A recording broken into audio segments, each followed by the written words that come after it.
नमस्कार। महाकुंडली योग में आप सभी का स्वागत है। मृत्यु के उपरांत क्या होता है, आत्मा मरने के बाद कहाँ जाती है, ये प्रश्न नचिकेता ने यमराज से किया। तो यमराज ने कहा, ये अत्यंत गोपनीय रहस्य है, इसे मत पूछ कि आत्मा मरने के बाद कहाँ जाती है, कुछ और मांग ले।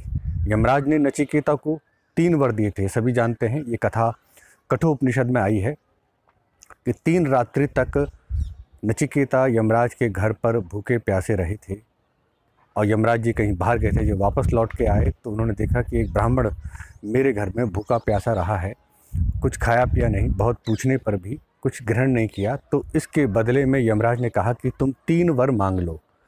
तीसरे वर के रूप में नचिकेता ने यमराज से पूछा कि आत्मा मरने के बाद कहाँ जाती है। यमराज ने प्रलोभन दिया कि ये मत पूछ, ये मत मांग, कुछ और मांग ले। 100 वर्ष की आयु मांग ले, 100 वर्ष के पोते पोते की आयु मांग ले, दीर्घ जीवन, जितना जीना चाहते हो उतना मांग लो, जब तक तुम चाहो उतना वर्ष मांग लो, महल मांग लो। नचिकेता ने मना कर दिया कि मुझे ये नहीं, मुझे आत्मा के विषय में जानना है कि मरने के बाद आत्मा की क्या गति है। यमराज ने कहा, जितना स्वर्ण, जितना धन चाहते हो उतना मांग लो, जितने दास दासी, घोड़े, हाथी मांगना चाहते हो मांग लो, मैं सब कुछ तुम्हें दूंगा, परंतु इस प्रश्न का उत्तर मत पूछो। ये प्रश्न मत करो कि आत्मा मरने के बाद कहाँ जाती है। यमराज ने बहुत प्रलोभन दिए, परंतु नचिकेता दृढ़ निश्चय था। उसने कहा कि इस पार्थिव जगत में इस जीवन की आयु निश्चित है, ये शरीर नश्वर है, परंतु आत्मा, जब बहुत लोगों से सुना है कि आत्मा अमर है। सभी काल में, सभी समय में हम पुनर्जन्म की घटनाओं को देखते हैं, पढ़ते हैं और उसकी सत्यता को भी बहुत बार जांचा परखा गया और वो सत्य पाई गई। कर्म के सिद्धांत को भी मानने के लिए जन्म जन्मांतर के सिद्धांत को, पुनर्जन्म के सिद्धांत को स्वीकार करना ही पड़ता है। हर व्यक्ति जन्म लेता है तो अपने भाग्य, अपने कर्म, अपने संस्कार के आधार पर विविधता प्राप्त करता है। कोई गरीब है, कोई अमीर है, किसी को जीवन में सब कुछ मिला है, किसी को जन्म से रोग है, किसी को जन्म से अच्छा शरीर मिला है, कोई छोटा है, कोई बड़ा, कोई मध्यम। हर प्रकार के जो विविधताएं हैं जीवन में, वो पुनर्जन्म के सिद्धांत के आधार पर ही हैं। पूर्व जन्म के किए गए कर्म, पूर्व जन्म की इच्छाएं, राग द्वेष, उन्हीं संकल्पों के आधार पर ही वर्तमान में जन्म होता है। परंतु प्रश्न यहाँ पर यह था कि मृत्यु के बाद आत्मा कहाँ जाती है। नचिकेता ने 3 गतियाँ आत्मा की बताई हैं बाद में। एक गति कि वो स्वर्गलोक को जाता है, दूसरा वो दोबारा से जन्म लेता है, तीसरा वो लौटकर नहीं आता, वो जन्म जन्मांतर के बंधनों से मुक्त हो जाता है। इस प्रश्न पर विस्तार से फिर कभी चर्चा, परंतु इससे पहले जो दूसरा प्रश्न था उस पर विचार करना आवश्यक है कि वो स्वर्ग साधक अग्नि है क्या, जिसे प्राप्त करने के लिए लोग यज्ञ करते हैं, तप करते हैं, दान करते हैं, पुण्य करते हैं, अच्छे कर्म करते हैं। और उसके विषय में कहा गया कि स्वर्ग इतना ब्रह्मांड विस्तार से जो परमात्मा ने बनाया है, असंख्य ब्रह्मांड हैं, उस असंख्य ब्रह्मांडों की कोई प्रतिष्ठा है, कोई आश्रय है तो वो स्वर्ग है।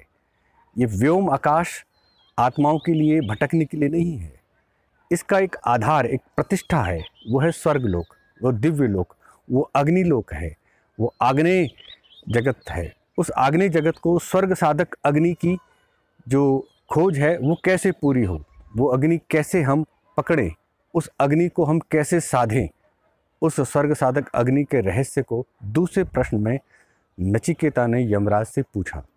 यमराज ने उसका भी उत्तर दिया। उससे पूर्व जो प्रथम प्रश्न नचिकेता ने यमराज से किया वो था, जो सबसे पहली प्राथमिकता थी कि मेरे पिता वाजश्रवा मुझ पर क्रोध ना करे, मुझसे प्रसन्न हो। जब मैं आपके यमराज के यहाँ से लौट के जाऊँ, मृत्यु के मुख से छूटकर वापस घर जाऊं, तो मेरे पिता मुझे देखकर प्रसन्न हो और मुझसे वैसे ही वार्तालाप करें जैसे मुझे लाड़ प्यार करते रहे हैं। वाजश्रवा ऋषि जब दान कर रहे थे, बूढ़ी गौओं को दान कर रहे थे, जो अन्न जल अपना पूरा जल पी चुकी थी, दूध वगैरह नहीं दे पाती थी, उनको भी दान कर रहे थे। तो नचिकेता ने उन्हें रोक कर पूछा कि इनको दान करने से कौन सा फल प्राप्त होगा और मुझे तुम किसको दान करोगे, क्योंकि मैं तो अभी जवान हूँ, हुष्ट पुष्ट हूँ। तो वज्रश्रवा ऋषि ने क्रोध में आकर ये कहा कि मैं तुम्हें यम को देता हूँ, मृत्यु को देता हूँ। तो इस कारण से वो यमराज के पास गए। तो उन्होंने प्रथम प्रश्न ही यही कहा कि मुझे अगर कुछ वर देना चाहते हो तो वर में मुझे ये दो कि मेरे पिता मुझसे प्रसन्न हो।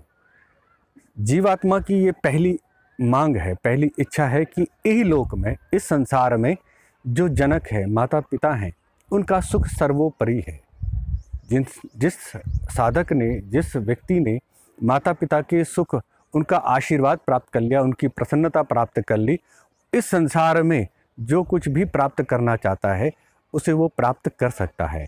अब इस लोक के फल प्राप्त करने पर पहला जो वर था उसे प्राप्त करने के बाद जब यमराज ने उसे आशीर्वाद दिया कि जब तुम लौटोगे तुम्हें पिता की प्रसन्नता पुनः प्राप्त होगी, उसके बाद इह लोक से पारलौकिक जो स्वर्ग लोक है उसके विषय में दूसरा प्रश्न था। दूसरा प्रश्न, स्वर्ग साधक अग्नि क्या है।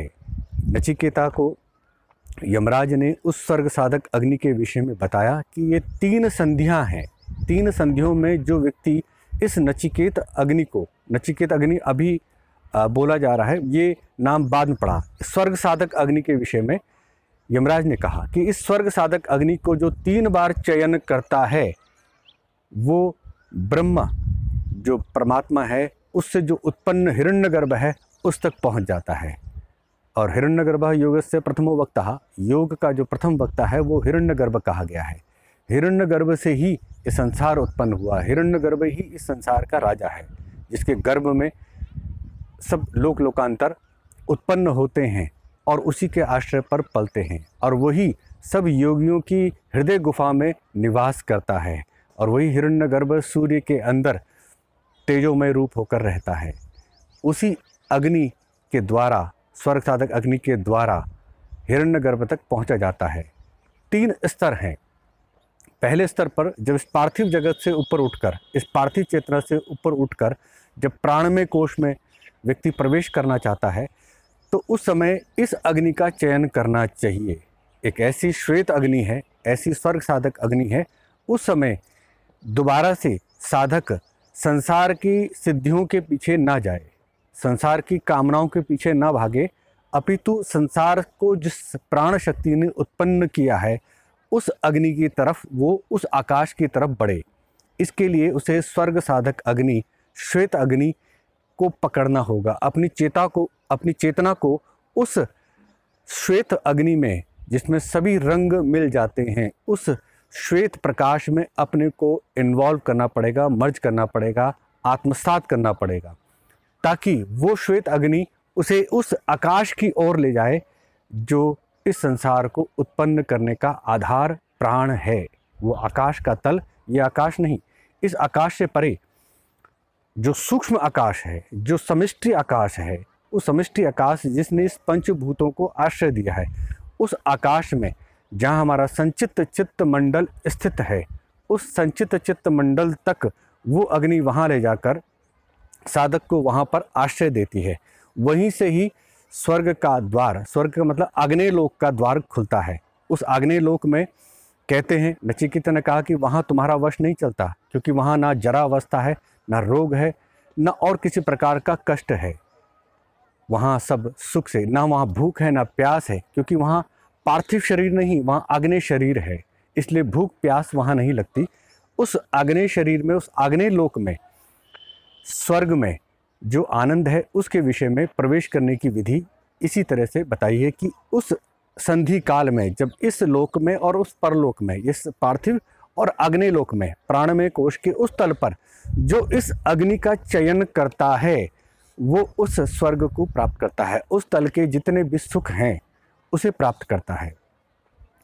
उसके उपरांत मनोमय कोश है, जो इस अग्नि की सहायता से, जो सबसे बड़ा जो नियम है, जो ज्ञान है परमात्मा का, जो व्यवस्था है, जो कंट्रोल शक्ति है, प्राण ऊर्जा है, जिसने स्वर्ग को भी धारण किया है, उस हिरण्यगर्भ की, है ना, ये ना कहा, जिसने स्वर्ग को भी धारण किया है, जो पृथ्वी को धारण कर रहा है, द्यूलोक को धारण कर रहा है, जो दुख रहित स्वर्ग लोक, मोक्ष लोक को, आनंदमय लोक को भी धारण कर रहा है, वो हिरण्यगर्भ तीसरे मनोमय कोश से कि में भी रमण करता है। मनोमय कोश में प्रवेश करने के लिए, मनोमय के भीतर प्रवेश करने से पूर्व भी इस अग्नि की आवश्यकता होती है। ये अग्नि जो प्राणमय कोश में ठहर जाते हैं, वो स्वर्ग और विविध लोकों की कामना करते हैं, विविध तेजोमय लोकों की कामना करते हैं, तो वो वहीं पर स्थिर हो जाते हैं। परंतु जो इस स्वर्ग लोक से भी परे परमात्मा के एक दिव्य और अलौकिक स्वरूप को प्राप्त करना चाहते हैं, वो आगे की यात्रा जारी रखते हैं। दूसरे तल में, दूसरी संधि में भी इस अग्नि का जो चयन करता है वो मनोमय हो जाता है, वो परमात्मा के सदृश आप्त पुरुष हो जाता है। परमात्मा के सदृश कोई नहीं बन सकता, क्योंकि अनंत है और ये सा अंत है जीवात्मा, परंतु उसका अंश, परमात्मा के तेज का अंश वो धारण कर लेता है, तो वो आप्त पुरुष की श्रेणी में पहुंच जाता है। आप्त पुरुष पर फिर कभी चर्चा करेंगे। इसके उपरांत जो तृतीय संधि काल आता है वो है विज्ञान में।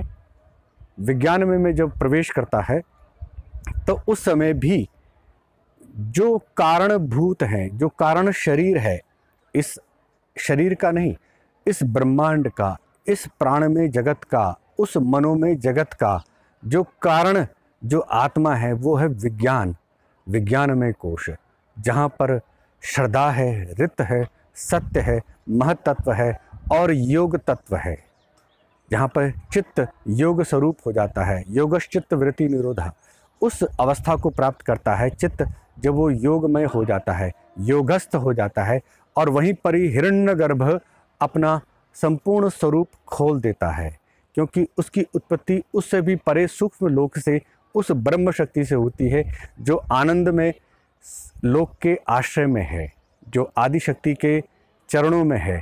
उस ब्रह्म चेतना के से उत्पन्न हिरण्यगर्भ यहाँ अपना स्वरूप प्रकट कर देता है।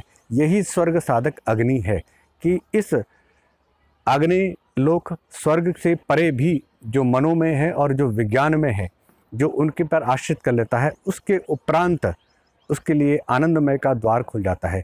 यही स्वर्ग साधक अग्नि को वरदान देते हुए यमराज ने कहा कि आज से इस अग्नि को, इस स्वर्ग साधक अग्नि को संसार नचिकेत अग्नि के रूप में जानेगा, जिसके अंदर जिज्ञासा है, जो खोजना चाहता है, परमात्मा के सत्य स्वरूप तक पहुंचना चाहता है, वो इस नचिकेत अग्नि के द्वारा ही परमात्मा तक पहुंचेगा।